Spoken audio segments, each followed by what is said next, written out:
நண்பா, ஏய் இங்க பாரு. ஏன், என்ன பிரச்சனை? எதுக்காக இப்படி தற்கொலை பண்ற அளவுக்கு நீ போற? என்னடா எல்லா இதுலயும் தோல்விடா. லைஃப்ல தோல்வி, வேலையில தோல்வி, வாழ்க்கையில தோல்வி. என்னடா பண்றது?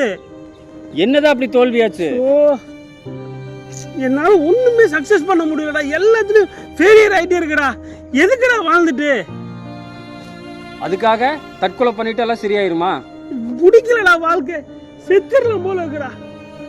இங்க பாரு நண்பா, உன்னை நிராகரிக்கிறாங்க, நீ தோத்து போற அப்படின்ற ஒரு காரணத்துக்காக நீ தற்கொலை பண்றது ஒரு முடிவே கிடையாது. இங்க என்ன பாரு, யாரெல்லாம் உன்னை நிராகரிச்சாங்களோ அவங்க முன்னாடி ஜெயிச்சு காட்டு. இந்த மாதிரி கோலத்தனமா தற்கொலை பண்ணாத. உன்னால முடியும். உன்னை நீ ஆகாதுன்னு சொல்லி ஒதுக்கி வச்சாங்க பாத்தியா, அவங்க முன்னாடி நீ ஜெயிச்சு காட்டு. ஏன்டா நம்ம இவனை ஆகாதுன்னு சொன்னோம், ஏன்டா இவனை நம்ம ரிஜெக்ட் பண்ணணும்னு சொல்லி அவங்க ஃபீல் பண்ணணும். அந்த அளவுக்கு நீ வாழ்ந்து காட்டு. உன்னால முடியும். என்னால எப்படிடா முடியும்டா? முடியாதுன்னு நீ உன்னை நீயே தரக்குறைவா யோசிக்காத, சரியா? கடவுள் எல்லாருக்குள்ளேயும் அந்த பிரச்சனையை மேற்கொண்டு போகக்கூடிய ஒரு பலனை கொடுத்துருக்கிறாரு.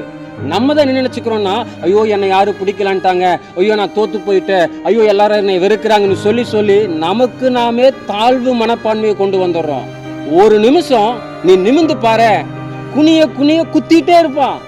நீ ஒரு டைம் நிமிந்து பார்த்துட்டேன்னு வையி, உனக்குள்ள இருக்கிற பலன் உனக்கே தெரிய ஆரம்பிக்கும். முயற்சி பண்ணு நண்பா. உன்னால கட்டாயம் முடியும், ஜெயிக்க முடியும். நம்ம ஜெயிக்க பிறந்தவர்கள். சொல்லு, நம்ம எல்லாம் ஜெயிக்க பிறந்தவர்கள். சொல்லு, உன்னால முடியும்.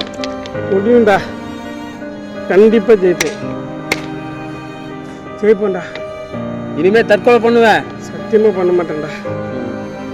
யாரெல்லாம் உன்னை வெறுத்தானோ அவன் தான் வாழ்க்கையை வெறுக்கிற அளவுக்கு நீ வாழ்ந்து காட்டணும். வா போலாம்.